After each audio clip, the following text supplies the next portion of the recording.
Hi friends, welcome to home season with love. எல்லோரும் சந்தோஷமாகவும் ஆரோக்கியமாகவும் இருக்கீங்க அப்படின்னு நான் நம்புகிறேன். மறுபடியும் எல்லாருக்கும் happy happy happy new year 2026. எல்லாரும் வந்து ரொம்ப சந்தோஷமாக அண்ட் ஆரோக்கியமாக வந்து ஸ்டார்ட் பண்ணணும் அப்படின்ட்டு நான் கடவுளை வேண்டிக்கிறேன். ஆரோக்கியத்துக்கு எதுக்கு நான் ப்ரிஃபரன்ஸ் கொடுக்குறேன் அப்படின்ட்டு உங்களுக்கு தெரியும். உடல் ஆரோக்கியம் இருந்தாலே நம்ம வந்து எல்லாத்தையுமே அச்சீவ் பண்ணிடலாம். அதுக்கு மேலே நமக்கு வேற கிஃப்டே தேவையில்லை. ஸோ எப்போவுமே வந்து ஹெல்த்துக்கு கொஞ்சம் ப்ரையாரிட்டி கொடுத்துக்கோங்க. இன்னைக்கு வந்து நம்மளோட துபாய் ட்ரிப்பை தான் ஒரு vlog-ஆ ஷேர் பண்ணியிருக்கேன். பாதி வந்து இதில் ஆட் பண்ணியிருக்கிறேன், ரெண்டாவது பாதி வந்து நெக்ஸ்ட் வீக்கில் போஸ்ட் பண்ணுறேன். ஏன்னா வீடியோ கொஞ்சம் பெருசாக இருக்குது. ஸோ லாஸ்ட் வீக் வந்து திங்கக்கிழமை காலையில் ஒரு 2:30 மணி அப்படிங்கும்போது வீட்டிலேருந்து கிளம்புனோம். 8:30க்கு வந்து ட்ரிவாண்ட்ரத்தில் ஃப்ளைட் இருந்தது. ஸோ இங்கே வந்து ரீச் ஆகும்போது நம்ம ஒரு டைமுக்கு ஒரு 6:30, சாரி 4:30ன்னு நினைக்கிறேன், அந்த டைமுக்கு வந்து ரீச் ஆயாச்சு. இங்கே கிளம்புறக்கு ஒரு 2 நாளைக்கு முன்னாடி எல்லாம் பார்த்தீங்கன்னா செம்ம மழைன்னு சொல்லி சொன்னாங்க, ஃப்ளட்டு அது இதுன்ட்டு. எனக்கே பயம், ஃப்ளைட் ஏற வரைக்கும் பயமாக தான் இருந்தது. பட் இங்கிருந்த ஒரு ஃப்ரெண்டு, நம்மளோட சப்ஸ்கிரைபர், எனக்கு சப்ஸ்கிரைபர்னு சொல்கிறது கஷ்டமாக இருக்குது, ஸோ நம்மளோட ஃப்ரெண்டுன்னு வச்சுக்கோங்களேன், அவங்க வந்து கால் பண்ணி பேசும்போது சொன்னாங்க, இல்லைக்கா எல்லாமே வந்து நார்மலாக இருக்குது, ஒன்றும் இல்லை, நீங்கள் பயப்படாமல் கிளம்பி வாங்க அப்படின்னு சொல்லி அவங்க நிறைய விஷயங்கள் வந்து ஷேர் பண்ணியிருந்தாங்க. ஸோ அதே மாதிரி எந்த ஒரு பிரச்சனையும் இல்லாமல் ஃப்ளைட் ஏறி இங்கே ரீச் ஆகிட்டோம். இங்கே வந்து பார்க்கும்போது மழை இல்லை, வெதர் செமையாக இருந்தது. ஃப்ரெண்டும் வந்து சொல்லியிருந்தாங்க, இந்த மாதிரி பேக் பண்ணும்போது மித்ரனுக்கு சாக்ஸு, ஃபுல் ஹேண்ட் டிஷர்ட்ஸ் இந்த மாதிரி எடுத்துக்கோங்க, அதுதான் வந்து பெஸ்ட்டாக இருக்கும் அப்படின்ட்டு. ஸோ காலையில் டைம் கூட அந்த மாதிரி தான் அவனுக்கு போட்டுட்டு இருந்தேன். அதனால் அவனுக்கு இந்த சளி பிடிக்கிறது, காய்ச்சல் இதுலேருந்து கொஞ்சம் சேஃபாக வந்துட்டோன்னு வச்சுக்கோங்களேன். ஏர்போர்ட்டில் இறங்கின உடனே பிக்கப்புக்கு நமக்கு கார் ரெடியாக இருந்தது. ஸோ லக்கேஜ் எல்லாம் எடுத்து வச்சுட்டு அப்படியே வந்து குயின் எலிசபெத் 2 அப்படிங்கிற ஒரு க்ரூஸில் ஸ்டே வந்து புக் பண்ணியிருந்தாங்க. அங்கே வந்தாச்சு. நாங்கள் 3 பேர் தானே, ஸோ அளவான ரூம் இருந்தால் போதும்னு நான் ஆல்ரெடி சொல்லியிருந்தேன். அதனால் அதுக்கேற்ற மாதிரி வந்து ரூம் புக் பண்ணியிருந்தாங்க. கப்பலை தான் வந்து இப்போது ஒரு ஹோட்டலாக யூஸ் பண்ணிகிட்ருக்காங்க. ஸோ இதில் ஸ்டே பண்ணும்போது நாம் எங்கேயோ வெளியே ஒரு ஹோட்டலில் தங்கணும் அப்படிங்கிற மாதிரியெல்லாம் இல்லை, கப்பல்லையே இருக்கிறோம், கடலில் தான் இருக்கிறோம் அப்படிங்கிற மாதிரி ஃபீலோட தான் இருந்தது. ரொம்ப நல்ல ஒரு டிஃப்ரெண்ட்டான எக்ஸ்பீரியன்ஸ்னு வச்சுக்கோங்களேன். நாம் வந்து சிட்டி விட்டு தள்ளி இருக்கிற மாதிரி இருக்கும். அதில் ஒரு சில கமெண்ட்ஸ் கூட படித்தேன், அக்கா இங்கே நான் ஸ்டே பண்ணியிருக்கேன் ரொம்ப நல்லாயிருக்கும், பட் சிட்டி விட்டு தள்ளி இருக்கும் அப்படின்ட்டு. ஆமாம், அந்த மாதிரி தான் இருக்குது. பட் எனக்கு என்னென்னா, அறக்க பறக்க ஒரு இடத்த போய் பார்க்கணும் அப்படின்ட்டுலாம் இல்லை. சிட்டி ஃபுல்லாக சுற்றி பார்த்துட்டு ஒரு இடத்துக்கு போனால் போதும். ஏன்னா நாமும் எப்பாச்சும் ஒரு தடவை தான் வரோம். வரும்போது இந்த ஒரு லாங் டிஸ்டன்ஸ் இருந்தால் ஊருக்குள்ளே எப்படி இருக்குது, எது எதெல்லாம் வந்து நியர்பை அவைலபிலிட்டி இருக்குது, எந்த மாதிரி இந்த ஊர் இருக்குது அப்படின்ட்டு கொஞ்சம் எக்ஸ்ப்ளோர் பண்ணிகிட்டே போகலாம் இல்லையா. ஸோ ஊரை சுற்றிட்டே நாம் வந்து என்ஜாய் பண்ணலாம் அப்படிங்கிற மாதிரி தான் தோணுச்சு. பட் ரொம்ப ரொம்ப நல்ல ஸ்டே. சப்போஸ் துபாய் வந்து பிளான் பண்ணுறீங்க அப்படின்னா குயின் எலிசபெத் 2 வந்து நான் சஜஸ்ட் பண்ணுவேன். பிரேக்ஃபாஸ்ட்டெல்லாம் சொல்லிக்கவே வேண்டாம், ஒரு 150 to 200 வெரைட்டிஸ் இருக்கும். பிரேக்ஃபாஸ்ட் வந்து நல்லா சாப்பிட்டு போயிட்டோம் அப்படின்னாலே ஆஃப்டர்நூனுக்கு மேலே தான் பசியே ஆச்சு. அதனால எங்களுக்கு மத்தியானம் லஞ்ச் வந்து மோஸ்ட்லி எல்லா இடத்துலையும் ஸ்கிப் பண்ணுறதுக்கான ஆப்ஷன்ஸும் கிடச்சிது. ஃப்ளைட்டில் வந்து கொடுத்த லன்ச்சு பிரேக்ஃபாஸ்ட் ரெண்டுமே மித்துக்கு வந்து அவ்வளோ பிடிக்கல. அந்த பர்கரெல்லாம் வந்து வெறும் பண்ணை மட்டும்தான் சாப்பிட்டான், உள்ளே இருக்கிற சிக்கன் இதெல்லாம் சாப்பிடல. பட் ஹேண்ட்பேக்கில் கொஞ்சம் வச்சுருந்தேன், அதை வச்சு அப்படியே மேனேஜ் பண்ணியாச்சு. அப்புறம் இடையில ஒரு ஜூஸு அந்த மாதிரி கொடுத்து கொண்டு வந்து இறக்கிட்டேன். வந்ததுக்கப்புறம் அவனுக்கு பயங்கர பசி. அதுவுமே வந்து ஸ்நாக்ஸ் எதுவுமே ஹோட்டலில் ஆர்டர் பண்ண வேண்டாம், இப்போதைக்கு இருக்கிறத வச்சு சாப்பிட்டுக்கலாம் அப்படின்ட்டு நம்மக்கிட்ட இருக்கிறதே வச்சு கொடுத்தேன், அவன் சாப்பிட்டுக்கிட்டான்.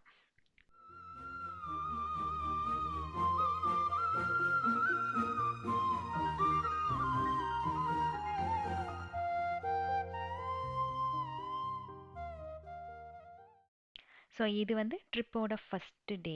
நாங்கள் வந்து மியூசியம் ஆஃப் ஃப்யூச்சருக்கு வந்து போகிறதாக தான் ஃபஸ்ட்டு பிளான் இருந்தது.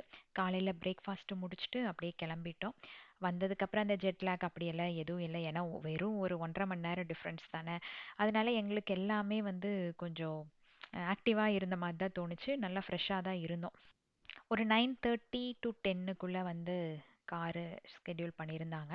அந்த டைமுக்கு ரெடி ஆகிட்டோம். அப்புறம் அவங்க அலாட் பண்ண கார்லேயே வந்து நாங்கள் கிளம்பி அந்த மியூசியம் ஆஃப் ஃப்யூச்சருக்கு போயாச்சு. துபாயில எல்லா காருமே பார்த்தீங்கன்னா பளபளன்னு இருக்கு. பட் இது ஒரு டெசர்ட் ஏரியா தானே. அந்த புழுதி இந்த மாதிரி ஏதாச்சும் இருக்கும் அப்படின்ட்டு எக்ஸ்பெக்ட் பண்ணினேன். எந்த கார்லயுமே இப்படி கையில தேய்ச்சி எடுத்தா கூட கொஞ்சம் கூட டஸ்ட் தெரியாதாமா. ஐ மீன் தெரியலைன்னு வச்சுக்கோங்களேன். ஏன்னா அங்க வந்து கார் கிளீனா இல்லைன்னா ஃபைன் போல இருக்கு. ஸோ அதனால எல்லா காருமே வந்து அன்னைக்கு தான் புதுசா வாங்கின மாதிரி இருந்தது. கார் ஏறி உட்கார்ந்த உடனே நான் பார்த்ததெல்லாம் வந்து காருங்க. அங்க இருந்த காரோட வெரைட்டிஸு, அப்புறம் பில்டிங்கு. அப்படியே அவதாராட்டம் ஒன்னொன்னும் அவ்ளோ ஹைட்டுக்கு பளபளன்னு இருந்தது. இவ்ளோ நீட்டா மெயின்டெயின் பண்றதுக்கு அந்த கவர்மெண்ட் எவ்ளோ பிளான் வச்சிருப்பாங்கல்ல? எந்த இடத்துலயுமே வந்து நம்ம குறையே சொல்ல முடியாது. நான் போன இடம் எல்லாமே அப்படிதான் இருந்தது. மேபி துபாயில இருக்கவங்களுக்கு அதுல ஏதாச்சும் சில டிஸ்அட்வான்டேஜஸ் தெரிஞ்சிருக்கலாம். பட் எனக்கு எதுவுமே தெரியல. ஸோ இதுதான் வந்து மியூசியம் ஆஃப் ஃபியூச்சர். ஸோ இங்க வந்து செமையா ஒவ்வொரு விஷயத்தையும் வந்து எக்ஸ்பிளைன் பண்ணினாங்க. ஃப்யூச்சர் துபாய் எப்படி இருக்க போகுது அப்படிங்கிறது எல்லாமே கேட்க கேட்க பிரமிப்பா தான் இருக்கு. பார்க்கவே அப்படிதான் இருந்தது. இன்னும் ஃப்யூச்சர்ல இப்படி எல்லாம் வரப்போகுது அப்படிங்கும்போது அப்பா புல்லரிச்சிருச்சு. ஒரு ஒரு விஷயத்தையும் வந்து பார்த்து பார்த்து பண்றாங்க. மக்கள்ல வந்து அதிகமா ஃபோக்கஸ் பண்றாங்க. எல்லாத்துலேயுமே வந்து ஒரு ஃபியூச்சரிஸ்டிக் இருக்கு. 2026ல இருக்கிறோம்.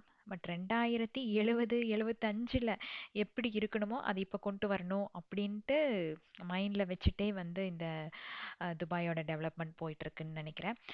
பட் சொல்லவே கூடாது. இதை அடிச்சுக்கிறதுக்கு எதுவுமே இல்லைன்னு தான் சொல்லணும்.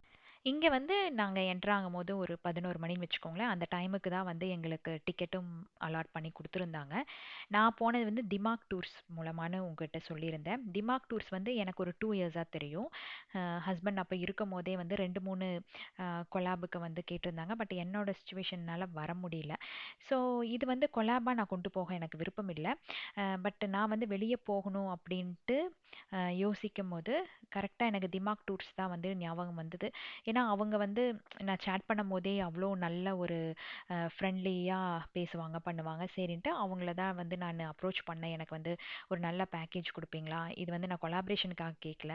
பட் எனக்கு ஒரு நல்ல பேக்கேஜ் கொடுப்பீங்கன்னு எனக்கு ஒரு நம்பிக்கை இருக்குது. நான் ஒரு சிங்கிள் பேரண்ட், எங்கேயும் வந்து நான் கஷ்டப்படக்கூடாது. குழந்தைகளை கூப்பிட்டு நீட்டாக போயிட்டு சேஃபாக வந்து சேரணும் அவ்வளோதான் அப்படின்ட்டு எனக்கு தோணுச்சு. நான் வந்து 2 ஆப்ஷன் கொடுத்தேன். சிங்கப்பூர், துபாய் அப்படின்ட்டு. அவங்க வந்து சிங்கப்பூர் ஓகே தான். ஒரு குறிப்பிட்ட கிலோமீட்டருக்குள்ளே எல்லாமே கவர் ஆயிரும். பட் துபாய் வந்து கொஞ்சம் நீங்கள் நிறையா இடத்துக்கு வந்து ட்ராவல் பண்ண வேண்டியது இருக்கும். எல்லாமே தள்ளி தள்ளி இருக்கும் அப்படின்னு சொல்லி சொன்னாங்க. எனக்கு வந்து துபாய் போகலாம் அப்படின்ட்டு என் மனசுக்கு தோணிகிட்டே இருந்தது. சரி நம்ம துபாயே போயிடலாம் அப்படின்ட்டு பிளான் பண்ணிவிட்டு அதுக்கான ஐட்டினரி கேட்டேன். தென் எவ்வளோ டேஸ்ன்னு கேட்டாங்க. பட்ஜெட் இது எல்லாமே நான் வந்து சொன்னேன். அவங்க வந்து அதுக்கேற்ற மாதிரி கால்குலேட் பண்ணி எனக்கு கொடுத்துட்டாங்க. அவங்களோட பேக்கேஜஸ் வந்து நிறையா இருக்குது. நிறையா இடங்களும் வந்து ஆப்ஷன்ஸாக வச்சுருப்பாங்க. சப்போஸ் உங்களுக்கு வந்து தேவைப்பட்டுச்சு அப்படின்னா டிஸ்கிரிப்ஷனில் வந்து அவங்களோட நம்பர் அப்புறம் அவங்களோட டீட்டெயில்ஸ் எல்லாமே கொடுத்துருக்குறேன்.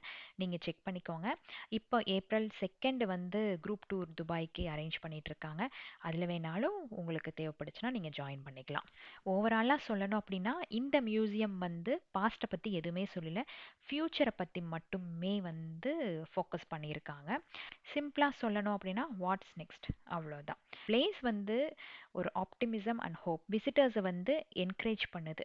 எதுக்கு அப்படின்னா எப்படி வந்து கரண்ட் சேலஞ்சஸ் எல்லாமே ஃப்யூச்சரில் ஒரு பில்டிங் பிளாக்ஸாக கொண்டு போகலாம் அப்படின்ட்டு எக்ஸ்ப்ளோர் பண்ணுறதுக்கு ரொம்ப யூஸ்ஃபுல்லாக இருக்குது. ஹெல்த், எக்கோசிஸ்டம், ஸ்பேஸ் எக்ஸ்ப்ளோரேஷன் இதை பற்றின பாசிபிள் ஃபியூச்சர்ஸ் பற்றி எல்லாமே வந்து நீட்டாக எக்ஸ்பிளைன் பண்ணுறாங்க. குழந்தைகளுக்குமே ஃப்யூச்சர் ஸ்கில்ஸ் பற்றி லேர்ன் பண்ணுறதுக்கான இன்ட்ராக்டிவ் ஏரியாஸ் எல்லாமே அங்கே இருக்குது. இதை வந்து குளோபல் பிளாட்ஃபார்ம் இன்டெலெக்சுவல் லெபார்ட்டரி அப்படின்னு சொல்லுவாங்க.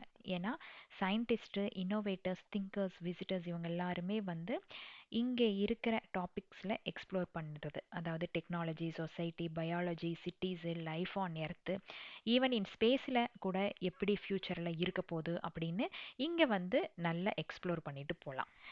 உள்ளே வரும்போது ஒன்றுமே தெரியாமல் என்னை மாதிரி வந்தாங்க அப்படின்னா நிறையா விஷயங்கள் வந்து கேதர் பண்ணிட்டு போகலாம். அந்த மாதிரியான ஒரு மியூசியம். அங்கே வந்து எப்படின்னா இந்த மித்துவை மேனேஜ் பண்ணுறது தான் ஒரு பெரிய விஷயமா இருந்தது. நிறையா இடங்களுக்கு நடக்கணும். அதை வந்து எப்படியோ அவனை புஷ் பண்ணி கூட்டிகிட்டு போயிட்டேன். நான் உனக்கு சர்ப்ரைஸ் கொடுக்குறேன் அப்படி இப்படின்ட்டு புஷ் பண்ணி கூட்டிகிட்டு போயிட்டேன். இன்னொன்று வந்து போன இடம் எல்லாமே இருட்டு. ஸோ குழந்தைங்க எங்கே இருக்காங்க என்னன்னே தெரிய மாட்டேங்க. நான் வந்து ஒரு 2 செகண்ட் ஏமாந்து வீடியோ எடுத்துட்டு திரும்பி பார்த்தா இருக்க மாட்டான் அந்த மாதிரி. பட் சேஃபா தான் இருந்தது. இருந்தாலும் வந்து அவன் மேல ஒரு கண்ணு வச்சுக்கிற மாதிரி தான் தோணுச்சு.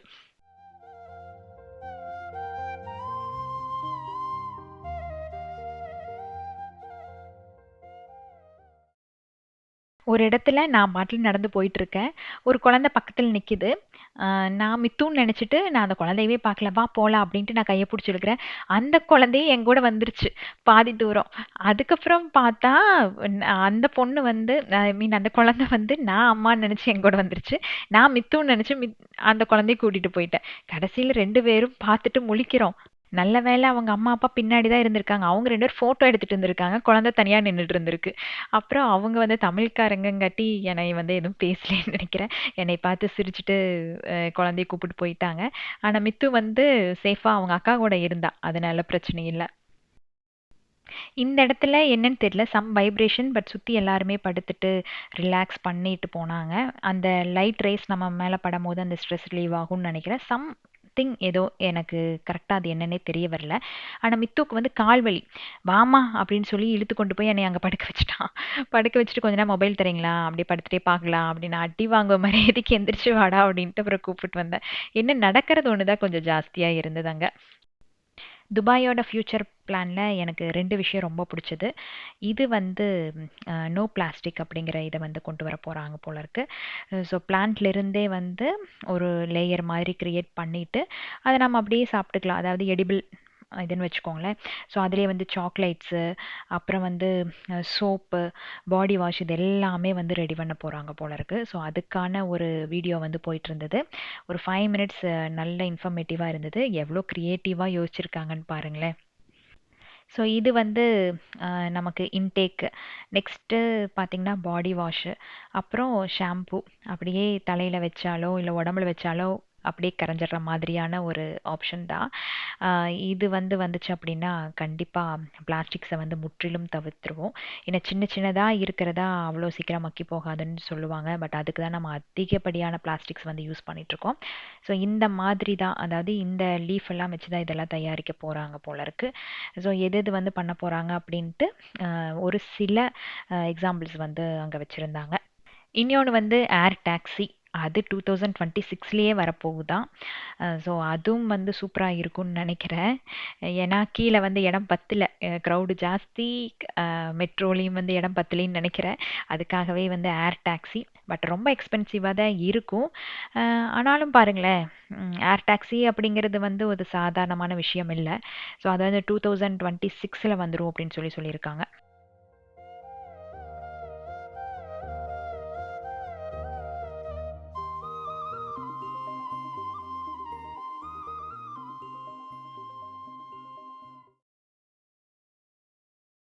இது வந்து நெக்ஸ்ட் டே. அன்னைக்கு ஃபியூச்சர் மியூசியம் ஆஃப் ஃபியூச்சர் கரெக்டாவே வரமாட்டேங்குது. மியூசியம் ஆஃப் ஃபியூச்சர் போயிட்டு, அதுக்கப்புறம் கொஞ்ச நேரம் வந்து ஹோட்டல்ல ரெஸ்ட் எடுத்துட்டு, அதுக்கப்புறம் மாலுக்கு போனோம்னு நெனைக்கிறேன். மாலுக்கு போயிட்டு அந்த டால்ஃபின் ஷோ இதெல்லாம் உங்களுக்கு நான் காட்டுனேன் இல்லையா ஷார்ட்ஸ்ல. அதெல்லாம் முடிச்சுட்டு நைட்டு வந்துட்டோம். எல்லா நாளுமே வந்து கொஞ்சம் லேட்டா தான் ரூமுக்கு வந்தோம். டக்கு டக்குன்னு ரூமுக்கு வந்து என்ன பண்ண போறோம், தூங்க தானே போறோம் அப்படின்ட்டு கொஞ்சம் லேட்டா தான் வரது. காலையில கொஞ்சம் லேட்டா எழுந்திரிக்கிறது இந்த மாதிரி தான் போச்சு. ஸோ ரொம்ப ரிலாக்ஸ்டா இருந்துன்னு வச்சுக்கோங்களேன். அடுத்த நாள் வந்து நாங்க ஒரு ஃப்ளவர் ஷோக்கு போலாம் அப்படின்ட்டு பிளான் பண்ணி வச்சிருந்தோம். அது பேரு வந்து மிராக்கிள் கார்டன். பூச்செடி மேல வெறித்தனமா இருக்கிறவங்க கண்டிப்பா அத வந்து மிஸ் பண்ண மாட்டாங்க. அவ்ளோ ஒரு அழகான ஒரு இடம் அப்படின்னு சொல்லலாம்.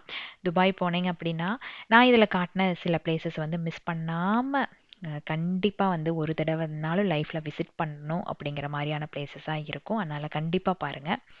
நாம ஸ்டே பண்ணியிருந்தோம் இல்லையா? அங்க வந்து ஒரு 3 ரெஸ்டாரண்ட் இருக்கு. கரெக்ட்டான ரெஸ்டாரண்ட்டுக்கு எப்படி போறது அப்படின்னு கண்டுபிடிக்கிறக்கே எங்களுக்கு வந்து ஒரு 2 நாள் ஆயிருச்சுன்னு வச்சுக்கோங்களேன். பட் ஒண்ணும் இல்ல. நாம தங்கியிருக்கிற ஃப்ளோருக்கு மேல் ஃப்ளோர் தான் வந்து ரெஸ்டாரண்ட்டு. கீழ வந்துட்டு மறுபடியும் 5த் ஃப்ளோர் போனோம். இதுக்கு வந்து ஒரு மேப் குடுத்துருந்தாங்க. நாங்க தப்பா தப்பா ஒரு ரெஸ்டாரண்ட்டுக்கு போயிட்டு போயிட்டு திரும்பி வரது. ஒரு 2 நாள் கழிச்சு தான் கரெக்ட்டா போய் சாப்பிட்டு மறுபடியும் கரெக்ட்டான டைமுக்கு கேப் புடிக்கிற மாதிரி இருந்தது. எனக்கு உள்ள போனதுக்கப்புறம் ரோஸ் ஜாக் பத்தின ஞாபகங்கள் தான் ஜாஸ்தியா இருந்தது. அப்படியான ஒரு கப்பல் மாதிரி தான் தோணுச்சு. ஏன்னா, அந்த ஸ்டோரி ஃபுல்லா பார்ப்போம். அது வந்து உண்மையான லவ் ஸ்டோரி இல்ல. பட் இருந்தாலும் வந்து எல்லாத்தோட மனசுலயும் வந்து ரெஜிஸ்டர் ஆன ஒரு அழகான காதல் கதை இல்லைங்களா? அதனால இங்க போற எல்லா இடமுமே வந்து எனக்கு அந்த அ ஸ்டோரியோட கம்பேர் பண்ணி பார்க்க வேண்டியதா இருந்தது. நல்லா இருந்தது ஆக்சுவலா. இவங்க வந்து ஒரு 2, 3 ஆப்ஷன்ஸ் குடுத்திருந்தாங்க. அப்ப வந்து என்கிட்ட சொன்னது, "இது வந்து செலக்ட் பண்ணுங்க." நான் கேட்டேன், "எது வந்து நல்லாருக்கும்?" அப்படின்ட்டு. அவங்க என்னாங்க, "கொஞ்சம் வந்து டிஃபரெண்ட்டா இருக்கணும். ஸ்டே கொஞ்சம் பீஸ்ஃபுல்லா இருக்கணும்னா, நீங்க இது வேணா சூஸ் பண்ணுங்க மேடம். இது ரொம்ப நல்லாருக்கும்." அப்படின்னு தான் சொன்னாங்க. அதே மாரி தான். எனக்கு வந்து கப்பல்னா பயம். அதுவும் கடல் பயம்ன்னு நான் உங்ககிட்ட ஆல்ரெடி சொல்லியிருக்கேன் இல்லையா? அதனால கப்பல்ல தான் முடியாது. அட்லீஸ்ட் இப்ப நின்னுட்டு இருக்க கப்பல்லனாலும் நாம வந்து எல்லாத்தையும் கொஞ்சம் அனுபவிச்சுக்கலாம் அப்படின்ட்டு, இதுல வந்து புக் பண்ணது. ஒர்த் அப்படின்னு தான் சொல்லலாம். ரொம்ப நல்லா இருக்கும். ட்ரை பண்ணுங்க. ஓகேவா? இது ஆக்சுவலா கடலுக்குள்ள போயிட்டு இருந்த கப்பல் தான். போர்ட்டுக்குள்ள இப்ப நிப்பாட்டி வச்சிருக்காங்க. ஹோட்டல்லாம் மாத்திட்டாங்க. என்ன ரீசன் என்னன்ட்டு எனக்கு தெரியல. இது மட்டும் இல்ல. இது தள்ளி ஒரு 4, 5 கப்பல் வந்து இதே மாதிரி தான் ரெஸ்டாரண்ட்ஸா மாத்தி வச்சிருக்காங்க.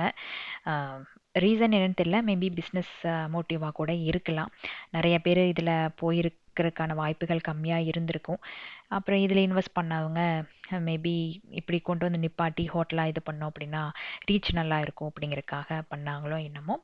பட் எது பண்ணுனாங்களோ இல்லையோ, கரெக்ட்டான ஆப்ஷன எடுத்திருக்கிற மாதிரி எனக்கு தோணுது. இது வந்து அந்த குயின் எலிசபெத் கப்பல் இருக்கு இல்லையா?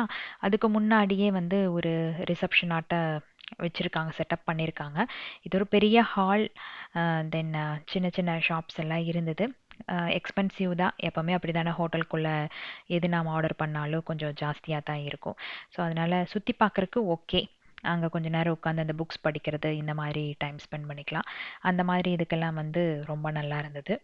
ஆக்சுவலா கேபுக்காக வெயிட் பண்ணிட்டு இருந்தோம். அந்த டைம்ல தான் கொஞ்சம் இதெல்லாம் எடுத்துட்டு இருந்தேன். நாங்க எப்பவும் சீக்கிரமா கிளம்புனதெல்லாம் இல்ல. எங்களுக்காக கேப் தான் ஒரு 1 மணி நேரம், 3/4 மணி நேரம் வெயிட் பண்ணோம். அன்னைக்கு சரி போனா போது பாவம் பசங்க நமக்காக வெயிட் பண்றாங்களே அப்படின்ட்டு கொஞ்சம் சீக்கிரமா கிளம்பி வந்துட்டோம். பட் கேப் வந்து லேட்டு. மேபி டிராவல்ஸ் வந்து தெரிஞ்சிருப்பாங்க. இதுக்கு எவ்வளோ சீக்கிரம் போனாலும் லேட்டா தான் கிளம்புங்க. அதனால லேட்டாவா போலாம் அப்படின்னு சொல்லி நினைச்சிருப்பாங்கன்னு நினைக்கிறேன். ஸோ அங்க வந்து நியூ இயர் அண்ட் கிறிஸ்மஸ்க்கு வந்து செலிப்ரேஷனுக்காக நிறைய பேர் வருவாங்க இல்லையா? அதுக்காக ஒரு சின்ன செட்டப் அங்கே வந்து ஃபோட்டோஸ் எல்லாம் எடுத்துக்கிற மாதிரி சின்ன செட்டப் எல்லாம் வந்து ரெடி பண்ணி வச்சுருந்தாங்க. அதுவுமே நல்லா இருந்தது. அங்கிருந்து கிளம்பி இடையில வந்து ஒரு மாலுக்கு போயிருந்தோம். அங்கெல்லாம் முடிச்சுட்டு மத்தியானம் செம பசி ஆயிருச்சு. அப்போ நம்ம கேப் ஓட்டிட்டு வந்தாங்க இல்லையா? அவங்க கிட்ட கேட்கும்போது அவர் வந்து சொன்னாரு, "இங்க வந்து 2டே 2 கடை தான் இருக்கு. ஆ, ஒண்ணு வந்து கேரளா ஷாப். அங்க வந்து பரோட்டாலேருந்து எல்லாமே கிடைக்கும். பட் அது மிஸ் பண்ணீங்க அப்படின்னா, உங்களுக்கு உள்ளலாம் வந்து பெரிய ஆப்ஷன் எதுவும் இருக்காது. அதனால இங்கேயே சாப்பிட்டு போயிருங்க அப்படின்னு சொல்லி சொன்னாங்க. நமக்கு வந்து அங்க ஃபுல்லாவே பார்த்தீங்கன்னா, தமிழ் தெரிஞ்சவங்க, அதாவது மலையாளிஸ் தான் வந்து ஜாஸ்தி இருந்தாங்க. நமக்கு கார்ல நம்மள கூட்டிட்டு போனவங்க. எல்லாருமே வந்து கேரளாலருந்து வந்தவங்களா தான் இருந்தாங்க. 99% ஸோ அது வந்து ரொம்ப கம்ஃபர்டபுளா இருந்தது. பேசினது, அவங்க நம்மள டைரக்ட் பண்ணி விட்டது எல்லாமே. ஸோ அவங்க சொன்ன மாரி அந்த கடையில போயி அ பரோட்டா, பீஃப் சாப்பிட்டேன். அங்க போய் வந்து சிக்கன் எல்லாம் கொஞ்சம் கம்மி பண்ணிட்டு நானும் பாப்பாவும் பீஃப் நல்லா சாப்பிட்டோம். அப்புறம் மித்துக்கு வந்து சிக்கன். ஸோ அங்க வந்து திருப்தியா அதே மாதிரி ப்ரைஸும் பார்த்தீங்கன்னா, ரொம்ப ரீசனபிளா இருந்தது. அ அங்க சாப்பிட்டு முடிச்சுட்டு அப்படியே வந்து மிராக்கிள் கார்டனுக்குள்ள போயாச்சு. அது மிராக்கிள் கார்டன்னு ஏன் பேர் வச்சாங்க அப்படின்னு உள்ள போகும்போதே நமக்கு வந்து தெரியும். அப்ப அவ்ளோ ஒரு அழகான ஒரு இடம். டெசர்ட்ல இவ்ளோ அழகா வந்து ஒரு அ பசுமையா எக்கச்சக்கமான ஃப்ளவர்ஸ வந்து கொண்டு வந்து தர முடியுமா? கண்ணுக்கு குளிர்ச்சியா இப்படியெல்லாம் வந்து பண்ண முடியுமா? அப்படின்ட்டு ஒரு பெரிய கேள்விக்குறிய வந்து அவங்க உடைச்சுட்டாங்கன்னு கூட வச்சுக்கலாம். இது எதுக்கு டெவலப் பண்ணாங்க அப்படின்னு பார்த்தீங்கன்னா, அதாவது டெசர்ட் அப்படிங்கிறது வந்து நமக்கு எல்லாத்துக்கும் தெரிஞ்சது தான். அவ்வளோ வந்து செழிப்பா இருக்காது அப்படின்ட்டு. ஸோ அத வந்து உடைச்சு ஒரு ப்ளூமிங் பாரடைஸா இது எப்படி மாத்தலாம் அப்படின்ட்டு நல்ல திங்க் பண்ணி இதை வந்து கொண்டு வந்திருக்காங்க. ஸோ நீங்கள் இதை யோசிச்சு பார்க்கும்போது நீங்கள் வந்து ஊட்டியில் அதாவது பொட்டானிக்கல் கார்டனுக்குள்ளே நம்ம போன மாதிரி தானே இருக்கும். அவ்வளோ ஒரு செழிப்பான இடத்துல தான் இப்படி வந்து கொண்டு வந்து நிறுத்த முடியும். பட் டெசர்ட்டில் இப்படி கொண்டு வந்திருக்காங்க அப்படின்னா அவங்களுக்கு எவ்வளோ ஒரு சேலஞ்சிங்காக இருந்திருக்கும். அந்த சேலஞ்சை உடச்சி கொண்டு வந்திருக்காங்க பாருங்களேன். இங்கே வந்து 150+ மில்லியன் ஃப்ளவர்ஸ் வந்து டிஸ்பிளேக்கு வச்சுருக்காங்க. அதே மாதிரி 120 ஃப்ளவர் வெரைட்டிஸ் இதில் இருக்குது. ஸோ மிராக்கிள் கார்டன் வந்து beauty, creativity, joy of nature அப்படின்னு சொல்லலாம். ஒரு ஆர்டினரி ஃப்ளவர்ஸை வச்சு எக்ஸ்ட்ரா ஆர்டினரி ஆர்ட்டை எப்படி பண்ணலாம் அப்படிங்கிறதுக்கான ஒரு இடம். ஸோ இதை வந்து மிஸ் பண்ணாதீங்க. அடுத்தது அங்கே முடிச்சுட்டு நாங்கள் போனது குளோபல் வில்லேஜ். குளோபல் வில்லேஜ் அப்படிங்கிறது வந்து எல்லா கண்ட்ரியோட ஃபுட்டும் வந்து நீங்கள் ருசிச்சு ரசித்து சாப்பிட்றதுக்கான ஒரு இடம். கண்டிப்பாக வந்து 1 மணி நேரம் 2 மணி நேரம் பத்தாது. எனக்கு அங்கே டைம் பத்தலை அப்படின்னு தான் சொல்லலாம். நாங்கள் அங்கே ரீச் ஆகும்போது ஒரு 7 o'clock பக்கம் இருக்கும். பட் அதிலிருந்து ஒரு 9:30 10 வரைக்கும் அங்கே இருந்தோம். கொஞ்சம் வந்து பனி பெய்ய ஆரம்பிச்சிருச்சு. அதனால் அங்கேருந்து கிளம்ப வேண்டியதாயிடுச்சு. பட் நடந்துகிட்டே இருக்கணும். நடந்துகிட்டே வந்து ஒரு 1 டே இங்கே டைம் ஸ்பெண்ட் பண்ணோம் அப்படின்னா எல்லா வெரைட்டிஸ் ஆஃப் ஃபுட்டும் வந்து நீங்கள் செலக்ட் பண்ணி சாப்பிட்றலாம். ஹரிஷ்மிதா ஆல்ரெடி இன்ஸ்டாகிராமில் சில ஃபுட்டெல்லாம் வந்து பார்த்து வச்சுருந்தா, அந்த ஷாப்பையும் வந்து பார்த்து வச்சுட்டா. அதனால் கடை கடை கடன்ட்டு எந்த கண்ட்ரிக்குள்ளே போகணுமோ அந்த கண்ட்ரிக்குள்ளே இழுத்துட்டு போய் அவளுக்கு எது வேணுமோ அதெல்லாமே அவள் டேஸ்ட் பண்ணி பார்த்துட்டா. எனக்கு கரெக்டாக இதோட ஓப்பனிங் டைம் என்னன்னு தெரியல. மதியானத்துக்கு மேலேயா இருக்கும் அப்படின்னு நான் நினைக்கிறேன். துபாயில் யாராச்சும் இருந்தீங்க அப்படின்னா சொல்லுங்கள். பட் நாங்கள் போனது வந்து நைட் டைமு. இங்கே வந்து 2 ஹவர்ஸ் அப்படிங்கிறது கம்மின்னு நான் சொன்னேன் இல்லையா? கண்டிப்பாக வந்து பத்தாது. நானும் வந்து சில நேரத்தில் இதெல்லாம் வந்து டேஸ்ட் பண்ணி பார்க்கணும் அப்படின்ட்டு என் மைண்டில் ரெஜிஸ்டர் ஆன ஃபுட் எல்லாமே இங்கே பார்த்தேன். சரி, நாம் இதெல்லாம் செஞ்சால் பார்க்க போகிறோம், சாப்பிட்டு நாள் அனுபவிச்சிடலாம் அப்படின்ட்டு அந்த மாதிரி ஃபுட்டெல்லாம் வந்து நான் சூஸ் பண்ணி வாங்கினேன். அதெல்லாம் வந்து மித்ரனுக்கு வந்து ரொம்ப பிடிச்சிருந்தது. எனக்கு கொஞ்சம் எக்ஸ்பென்சிவாக தோணுச்சு. அது உள்ளே போனதுலேருந்தே, அதாவது துபாய்க்குள்ளே போனதுலேருந்தே எல்லாம் ஜாஸ்தியாக தான் இருந்தது. ஏன்னா நம்ம ஊரில் ₹1 அங்கே ₹25 அந்த மாதிரி கணக்கு தானே. ஸோ அதனால அதோட ரேட் எல்லாம் கொஞ்சம் ஹையாக இருந்த மாதிரி தான் எனக்கு தோணுச்சு. பட் இதுதான் சாப்பிட்ணும் அப்படின்னு சூஸ் பண்ணி சாப்பிட்டதுனால எனக்கு வந்து ஒரு திருப்தி அங்கேருந்து வரும்போது. இது வந்து நம்ம இன்ஸ்டாகிராம் ரீல்ஸில் அடிக்கடி பார்ப்போம், இது ஈஸியாகவும் பண்ணிடலாம். ஆனால் நான் இப்போ வரைக்கும் அது முயற்சி எடுத்து பண்ணதே இல்லை. மித்தும் வந்து கேட்டுகிட்டே இருந்தான். சரின்ட்டு அதை ட்ரை பண்ணி பார்த்தோம். செம்ம டேஸ்ட்டாக இருந்தது.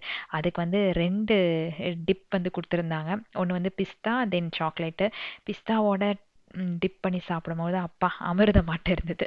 அப்புறம் வந்து இந்த கொரியன் வீடியோஸ் எல்லாம் பார்ப்போம் இல்லையா? அவங்களோட ஃபுட்டு கொரியன் தானா எனக்கு கரெக்டாக தெரியல. அண்ட் இதுவும் வந்து எதுன்னு தெரியல எனக்கு கரெக்டாக. ஸோ இங்கே வந்து அந்த ஸ்டிக்கி ரைஸ் சேல் பண்ணிட்டு இருந்தாங்க எல்லா இடமுமே. அந்த ஸ்டிக்கி ரைஸ் வந்து நான் எப்போ வந்து அந்த மாதிரி வீடியோஸ் எல்லாம் பார்க்கும்போதும் டேஸ்ட் பண்ணி பார்க்கணுன்னு எனக்கு தோணும். கரெக்டாக எனக்கு பார்த்தோன்னே ரொம்ப பிடிச்சிட்டு சரி ஒரு பவுல் வாங்கலாம் அப்படின்ட்டு sticky rice with coconut milk, அது கூட இது என்னது மேங்கோ. மித்துக்கு ஒரே ஒரு வாய் தான் கலந்து வச்சேன். அடிக்ட் ஆயிட்டான். அவனுக்கு அவ்வளோ பிடிச்சது. செம்ம டேஸ்ட்டாக இருந்தது. ஸோ 2 பவுல் வாங்கி அவனுக்கு டின்னர் அதையவே முடிச்சேன் நான். ஸோ இந்த மாதிரி எக்கச்சக்கமான ஃபுட்டு வந்து நல்லா எக்ஸ்ப்ளோர் பண்ணி சாப்பிட்டு திருப்தியோட நைட்டு வந்து ரூமுக்கு கிளம்பிட்டோம். அதுக்கப்புறம் நான் வீடியோஸ் எடுக்கல. ஏன்னா இதுலேயே டைம் ஸ்பெண்ட் பண்ணுற மாதிரி இருந்தது, எடுக்கல. ஸோ நெக்ஸ்ட் வீக் வந்து இதோட கண்டினியூஷன் லாங் வீடியோ போடுறேன். Keep supporting me. Thanks for வாட்சிங்.